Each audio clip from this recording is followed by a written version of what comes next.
Okay, we'll just get some raw driving footage here. So this is the AFR gauge. 10 is down here. 20 wraps around and is all the way up here. Right now it's at 12.5, which is right here, to give you a reference if you can't fully see it. Boost gauge is here. 0 pounds is right here. 5 pounds is here. 10 pounds is here. And it's in vacuum right now. Let's try this out. It's about -9 right now, or at least it was this morning. A little bit of ice here. We'll try not to hit anyone. I'm on all season tires. So you can see I'm 10 right now. I'm extremely rich. It's kind of bogging down on me right now.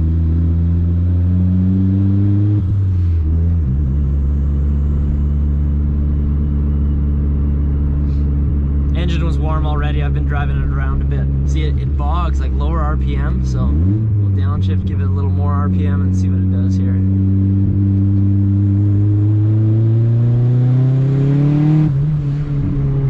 Ooh, it stayed rich there.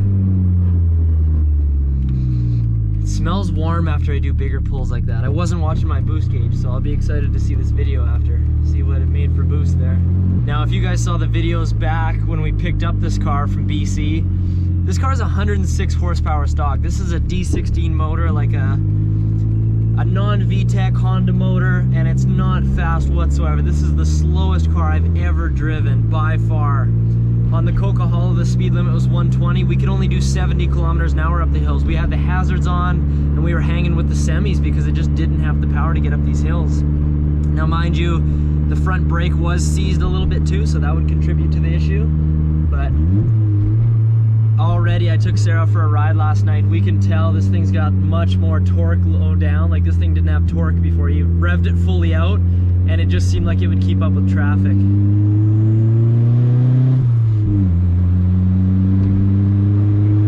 Love the noises this thing makes. Even if it's not fast. Like, I haven't fully revved it out yet because I don't want to blow it up yet, but even if it's still as slow as it was, but it makes these cool noises, to me that's worth it.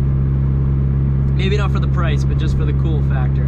At this point, I'm right around $2,200. I think a little bit under 22. I think $2,188 so far.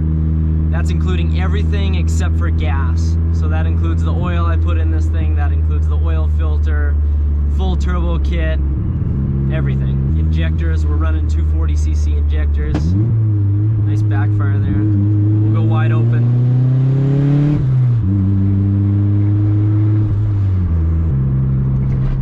Okay, a little bit of downhill here. Rev it up a bit and see.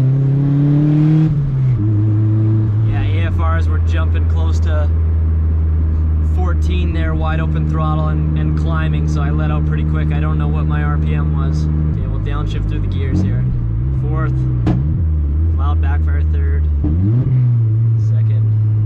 See how it takes this corner here.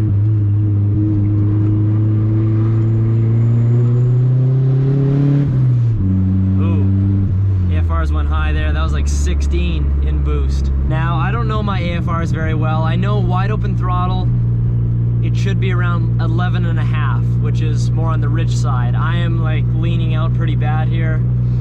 Partial throttle in boost, I don't know what AFR should look like. I've never turboed a car like this. This is my first AFR gauge in a turbo vehicle, so there's a whole lot of new for me in this build.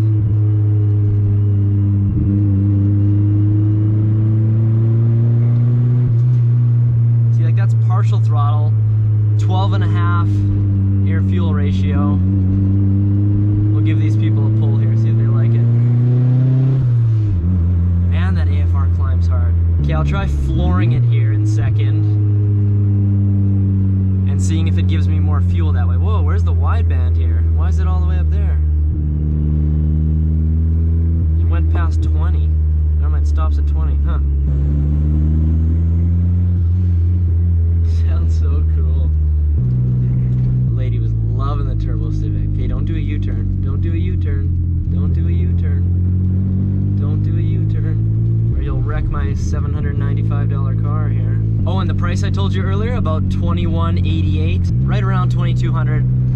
it includes the price of the car too. This car I bought for $795. Loud backfire. Every time I downshift from third to second, right when I let off the throttle, loud backfire.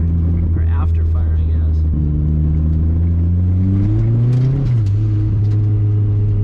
It's a little icy here, that's why it's breaking loose.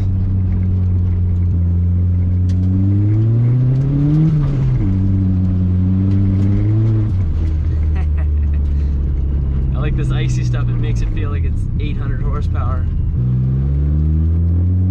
Okay, we'll give it some juice in first here. First gear, 3,000 I'll start from. Okay, here we go.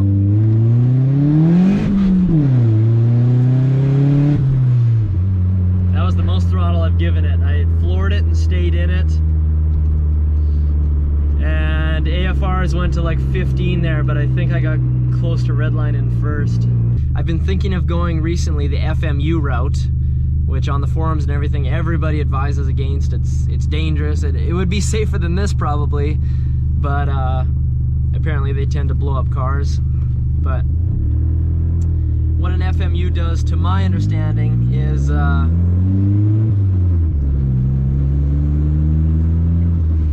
for every pound of boost, it'll raise the fuel pressure approximately 12 psi, and it puts pressure, it puts backflow on your injectors, so apparently it keeps fuel in there longer, from what I understand. And that's a way of doing it. And it's not engine management, it's just a way of adding more fuel for boost, so it doesn't touch timing or anything, which normally boosted cars, I think you retard timing. I could be wrong, flame me in the comments if I'm wrong.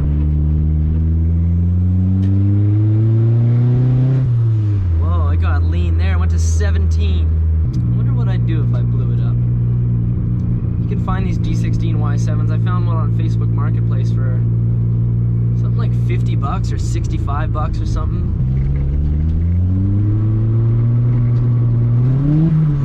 My muffler fell off last night too on this thing, so I'll probably update you guys on that in a future video.